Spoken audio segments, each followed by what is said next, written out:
Bonjour et bienvenue chers Alformers dans cette vidéo où l'on va pouvoir apprendre ensemble à récupérer mais aussi à identifier les différents hashes des binaires qu'on va pouvoir analyser.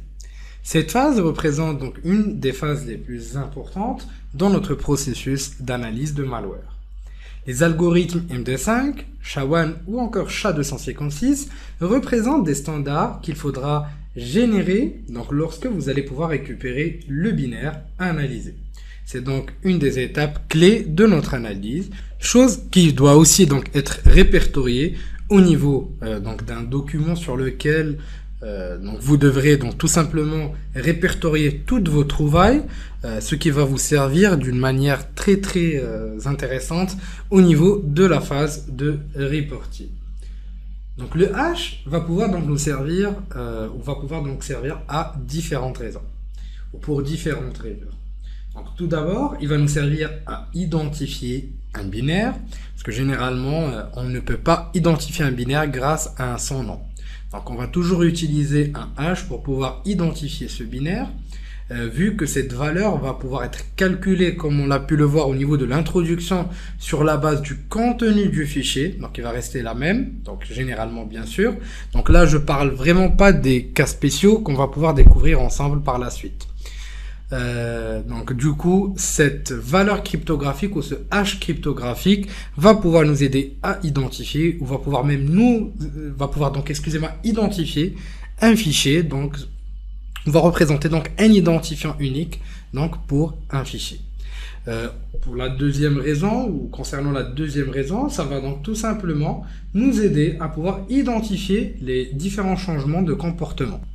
Le deuxième cas est surtout le changement de comportement d'un malware. Donc généralement, durant une analyse dynamique, quand un malware est exécuté, généralement, il va essayer de s'autocopier soit dans un emplacement différent, où il va jouer le rôle d'un dropper et va donc essayer de dropper donc un deuxième stage ou tout simplement une partie du malware ou une autre partie du malware quelque part d'autre. Possédant le hash cryptographique du binaire qu'on est en train d'analyser, ceci donc peut nous aider à identifier donc le nouveau ou la nouvelle partie ou le nouveau stage qui a été droppé ou copié au niveau de la machine et savoir donc tout simplement si c'est le même binaire qui s'est auto-copié quelque part d'autre ou bien c'est un autre stage et donc une autre partie du malware qui a été déposée autre part. Donc ces informations peuvent nous être extrêmement utiles, donc tout simplement pour pouvoir identifier le comportement réel donc d'un malware. Ce hash peut donc aussi être utilisé comme indicateur de compromission. C'est d'ailleurs ce dernier qui est partagé entre les différents chercheurs en sécurité afin de pouvoir les aider à identifier le binaire malicieux visé. Donc, et enfin, comme dernier point, ce dernier va aussi nous aider à identifier donc, si le malware est déjà apparu, donc si quelqu'un d'autre l'a déjà analysé quelque part, ou il a déjà été vu donc, au niveau de bases de données multi-antivirus, donc des services de scanner multi-antivirus, comme on peut le retrouver sur VirusTotal, NoDistribute et ainsi de suite. Et enfin, ce dernier nous sera extrêmement utile dans notre phase de reporting puisque il fait partie des éléments clés sur lesquels on va se baser pour exposer donc tout simplement l'identité d'un malware si vous préférez, mais aussi on va pouvoir l'utiliser comme indicateur de compromission et donc ce hash va aussi pouvoir nous servir tout au long de notre phase d'analyse mais aussi post-analyse qu'on va pouvoir effectuer. Sans plus tarder, allons découvrir tout ça ensemble et en vidéo. Pour pouvoir calculer nos hashes, on va donc se baser sur différentes techniques. Des techniques d'analyse sous Windows, mais aussi sous Linux. Et je vais aussi vous apprendre à effectuer ce calcul de hash en utilisant des modules sous Python ainsi qu'un script automatisé pour pouvoir donc tout simplement exporter ces hashes directement au niveau d'un fichier Excel. Dans un premier temps, nous allons donc voir comment pouvoir calculer, donc en utilisant donc tout simplement des lignes notre console, donc en ligne de commande, différents outils, donc qui sont inclus par défaut dans tous les systèmes Linux, qui vont donc nous permettre de calculer ce hash là. Donc tout d'abord, nous allons calculer ce hash, donc où on va calculer le hash MD5, donc en utilisant l'outil MD5 sum. Donc suivi donc maintenant du fichier donc, pour lequel donc, on veut calculer notre hash. Donc et voilà, donc nous récupérons en sortie le nom de notre fichier, mais aussi le hash MD5. Pareillement pour les autres hash, comme le SHA-1, donc on va pouvoir calculer de la manière suivante, donc SHA-1 sum, suivi par le nom de notre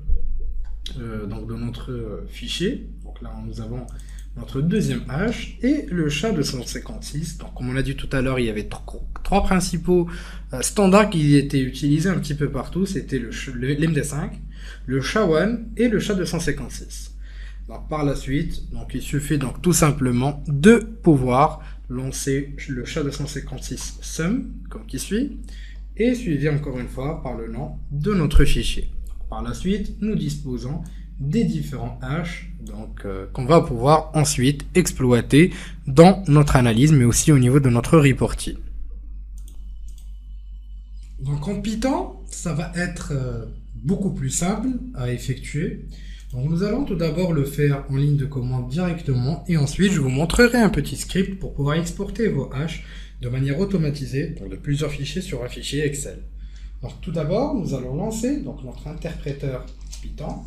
Là, je suis en 2.7 et on va commencer à exploiter une librairie qu'on aura déjà découvert pour ceux qui ont suivi ma formation Python pour les pentesters.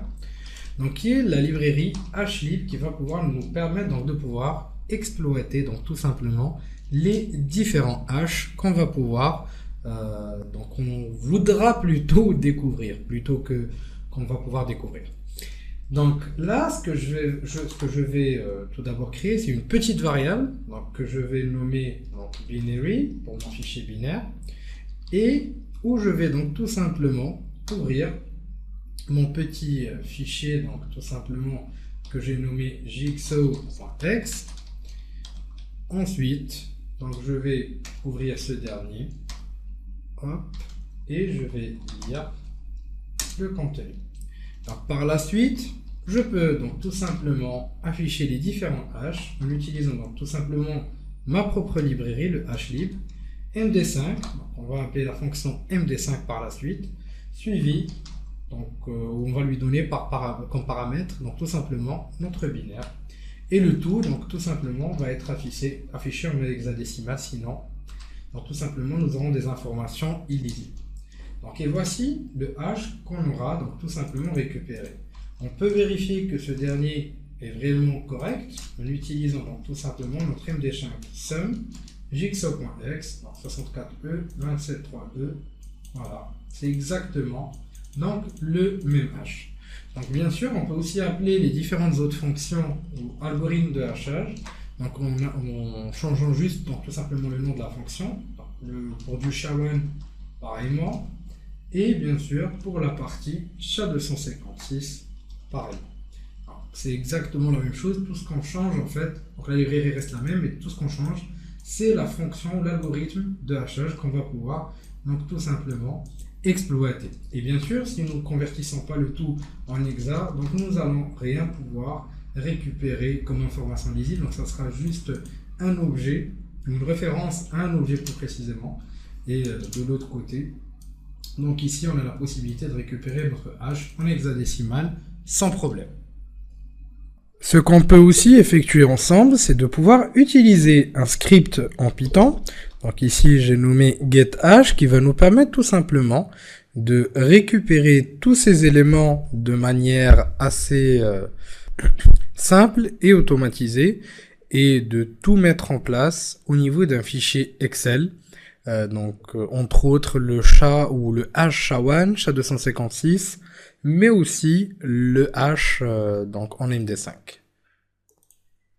Nous allons donc pouvoir ouvrir notre fichier, notre getHash, et donc là il y a le code donc qui va être responsable Donc tout d'abord de la création de la liste ou du contenu d'un répertoire qu'on va spécifier, ou tout simplement le fichier concerné.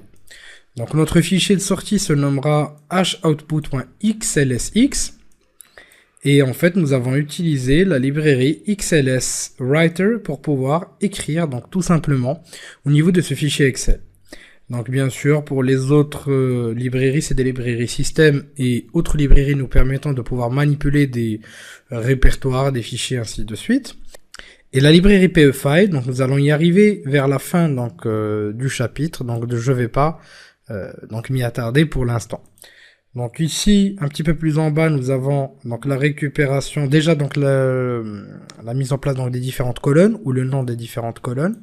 Donc ici, la première colonne se nommera MD5, la deuxième SHA-1 et la troisième SHA-256.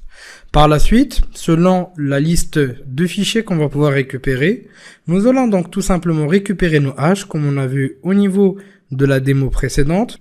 Et à partir de là, nous allons donc récupérer les différents hashes à travers la librairie HLib, et nous allons écrire tout ça au niveau donc des différentes colonnes respectives, lignes et colonnes respectives, donc tout simplement de chaque binaire concerné. Donc je vais fermer ceci et je vais faire un premier test. Donc au niveau du dossier malware, donc je n'ai qu'un seul malware qui est le Jigsaw. Donc à partir de là, si je lance mon petit script Python, getHash, sur le répertoire malware, donc en fait tout simplement il va me donner en output donc un fichier Excel. Donc fichier Excel que nous pouvons voir ici qui se nomme hashoutput.xlsx. Je vais donc l'ouvrir au niveau de ma machine Windows comme qui suit. Donc je vais tout simplement lancer un petit simple HTTP server en Python. Je navigue donc au niveau de mon adresse, je récupère mon hashoutput et on va pouvoir découvrir son contenu. Et donc là, comme vous pouvez le voir, mon fichier est bel et bien complet avec les différents hashes.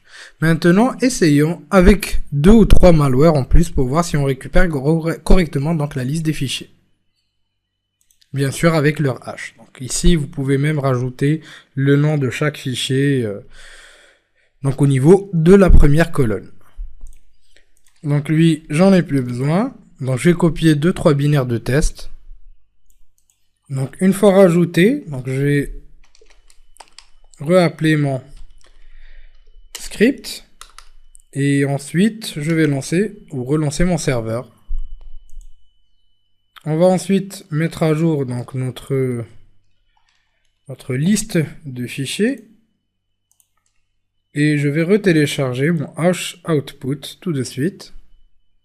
Et là, comme vous pouvez le voir, donc j'ai la liste des différents hashes, des différents donc fichiers qui sont présents au niveau, donc tout simplement de mon répertoire. Donc le hash en SHA-256, SHA-1 et en MD5. Au niveau de Windows, il existe une panoplie d'outils qu'on peut utiliser. Dans la foulée, nous allons donc utiliser HMyFace parce que c'est un outil sincèrement que j'ai utilisé et qui est très efficace et rapide. Et en plus, il nous permet d'analyser plusieurs fichiers en même temps. Donc je peux choisir d'analyser soit un fichier, donc soit un fichier process. On peut aussi rajouter des éléments par wildcard ou encore analyser un répertoire. C'est ce que je vais faire. Donc ici, je choisis tout simplement mon répertoire. Ensuite, donc tout simplement, je vais cliquer sur OK. Et ici, donc j'ai l'ensemble des différents hashes, donc des différents fichiers concernés, que ça soit donc en SHA-1, SHA-256, MD5, ainsi que d'autres algorithmes. On a aussi des informations donc orientées métadonnées, comme la date de création, comme la dernière modification, les tailles, les versions, la version du produit concerné, ainsi de suite. Donc bien sûr, comme on a aussi différentes autres informations comme donc les extensions et ainsi de suite. Nous allons donc maintenant continuer notre analyse. Je vous dis merci de votre confiance et à la prochaine vidéo sur